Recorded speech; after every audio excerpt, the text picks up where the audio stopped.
अब नहीं सहेंगे, अब हो गया। अब लड़ाई आर पार होगी, करो मरो के साथ होगी, या तो मरेंगे या तो मारेंगे। अब इसकी छटपटाहट यह है कि अरविंद केजरीवाल राहुल गांधी एक हो गए तो एक भी सीट हम नहीं जीतेंगे। सभी टीटी एसटीटी अपनी सरकार से मेरा मांग है कि एक बार उन लोगों से वार्ता कर इस नियमावली पर पुनर्विचार करना चाहिए। जरूरत पड़ेगी तो इस मुद्दों पर हम बिहार बंद भी करेंगे, जरूरत पड़ेगी तो इस मुद्दों पर ईद के बाद हम रेलवे को भी रोकेंगे। नमस्कार, आप देख रहे हैं बिहार इन शॉर्ट्स। मैं हूं आपके साथ रोहित। आपको बता दें कि जिस तरीके से केंद्र सरकार के द्वारा लगातार विपक्षी नेताओं को ईडी और सीबीआई के द्वारा समन भेजा जा रहा है, अब इसको लेकर जाप सुप्रीमो पप्पू यादव ने बड़ा ऐलान कर दिया और साफ साफ कह दिया कि अब केंद्र सरकार के नीतियों के खिलाफ बिहार बंद किया जाएगा। क्या कुछ कह रहे हैं पप्पू यादव, आप देखिए इस वीडियो में।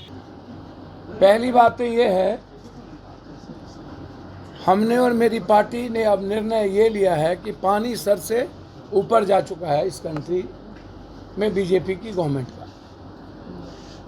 इतना अति अब चुप रहना, इससे बेहतर है गोली खा के मर जाना। लेकिन जिस तरीके से लगातार स्वायत्त संस्था को इस्तेमाल करके विपक्ष और लोकतंत्र की आवाज़ को ख़त्म किया जा रहा है और सीबीआई ईडी से डरा कर 2024 का चुनाव, कर्नाटक का चुनाव लड़ने की तैयारी की जा रही है। इसके लिए देश के सारे विपक्ष को गोलबंद होकर भारत बंद का निर्णय लेना चाहिए, या नहीं तो भारत सरकार की संस्थाओं जो रेलवे है या अन्य चीज़ें हैं उसको हमें रोकना चाहिए। क्योंकि अब सर से बाहर, अब लगातार आप कांग्रेस पर हमला करते करते ममता दीदी पर, आप स्टालिन पर, उसके बाद आप तेलंगाना के मुख्यमंत्री पर, आप उद्धव ठाकरे जी पर, आप बिहार सरकार के राजद परिवार पर आप लगातार जिस तरीके से ह्यूमिलेशन कर रहे हैं, जिस तरीके से आप डरा रहे हैं लगातार। अब अरविंद केजरीवाल जी पर, पहले आपने दो मंत्री, अब अरविंद केजरीवाल जी को आप चैट दिखाते हैं, उसको आपने सीबीआई कल बुला ली है।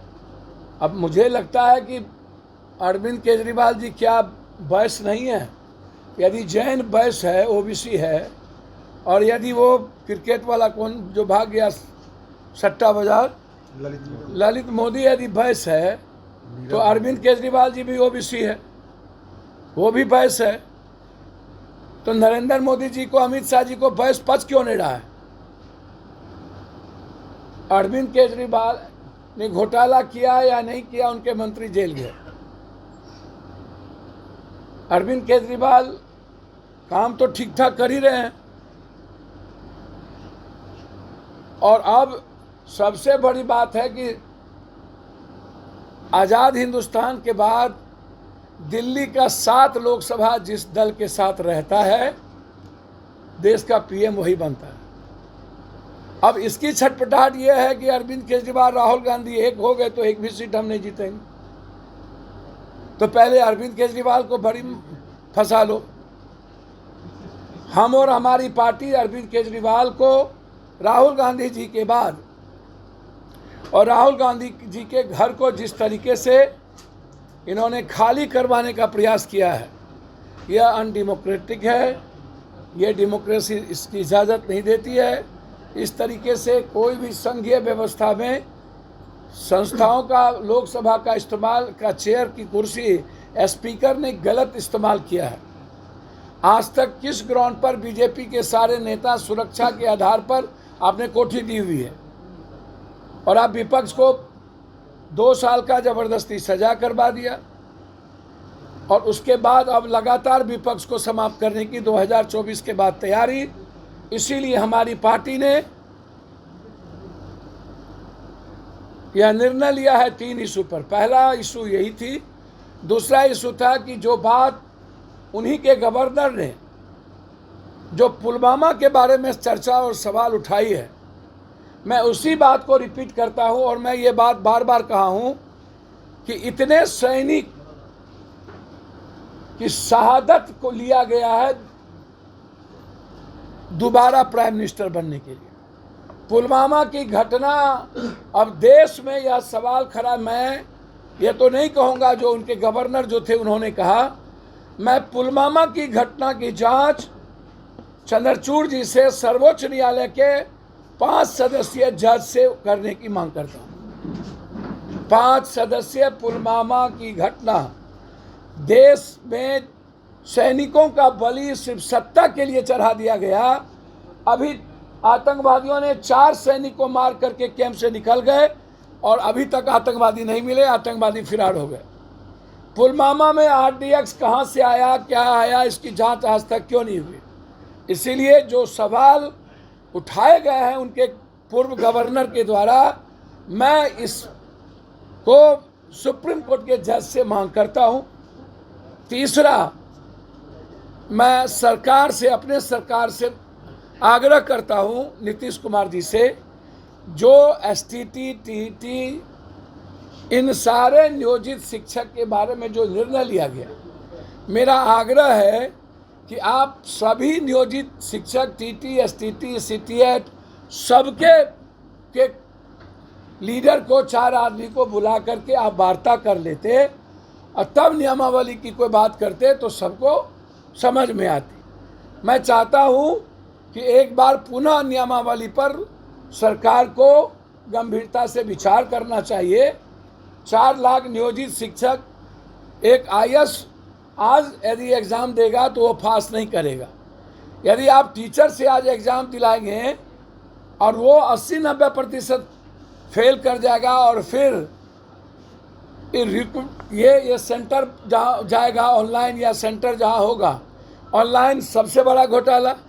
जहाँ सेंटर होगा वहाँ पर कोचिंग वाले पहले ही सेंटर को खरीद लेते हैं, क्वेश्चनायर हार्ड कर देंगे, और जो बात आती है कि स्कूल के शिक्षक नहीं पढ़ाते हैं, फेल कर जाएगा तो पूरी दुनिया हंसेगी, और कोई गरीब आदमी के बच्चे भी नहीं पढ़ने जाएंगे कि तो फेल कर गया, इससे मैं क्यों पढ़ूँ।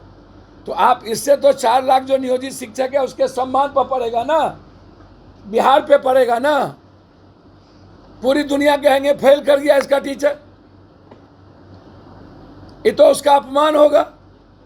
और आप कह रहे हैं पास करेगा तो नियमित हो जाएगा, और जो पास नहीं करेगा तो नियोजित शिक्षक बना रहेगा। तो हम तो जानते हैं कि 80-90% लोग पास नहीं करेंगे। जो क्वेश्चन दीजिएगा आप, आज जो हालात है उसमें आप, तो जो ये रिटर्न एग्जामिनेशन 20 साल पहले आप कोई निर्णय लिए होते, या इस CTET, TET, BTET ऐसे एग्जामिनेशन के पहले आप निर्णय लिए होते रिटर्न, हम रिटर्न एग्जामिनेशन का UPSC के तहत स्वागत करेंगे।